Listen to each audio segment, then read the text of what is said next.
Κάτσε ρε φίλε, πού πήγε το μαγαζί? Εδώ δεν ήταν ο Μπόμπος. Ήταν να πήγε πουθενά αλλού. Θα το ψάξω.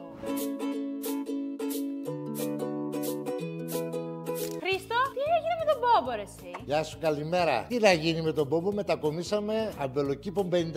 Ήρθαμε σε ένα καινούριο χώρο. Ήταν λίγο αναγκαστική αυτή η αλλαγή, αλλά ήταν προς καλό και του μαγαζιού, αλλά και όλων των πελατών που έχουμε τόσα χρόνια εδώ πέρα στην περιοχή της Περαίας. Το κάτω μαγαζί πουλήθηκε από τον ιδιοκτήτη και πλέον αναγκαστήκαμε κατά κάποιο τρόπο να βρούμε ένα καινούριο χώρο, να το διαμορφώσουμε όπως θέλαμε από την αρχή να γίνει και να τον αναβαθμίσουμε σε μεγάλο ποσοστό ώστε να είναι ευχάριστος, προσθέτοντας βέβαια και πολλά άλλα είδη στο χώρο μας, πολλά άλλα γεύματα, πολλά άλλα πιάτα. Θέλουμε να συστηθούμε εκ νέου μετά από 16 χρόνια ξανά στον κόσμο της Περαίας και όλης της περιοχής εδώ γύρω και να τους πούμε το εξής. Θα σας περιμένουμε να έρθετε εδώ στο καινούργιο μας κατάστημα για να σας φιλοξενήσουμε, για να σας δώσουμε μια καινούργια νότα το τι σημαίνει πλέον πιστοπωλείο, και αυτό το κάνουμε χάρη στη δική σας στήριξη. Τόσα χρόνια γνωριζόμαστε καλά και θέλαμε να κάνουμε ό,τι καλύτερο γίνεται για εσάς.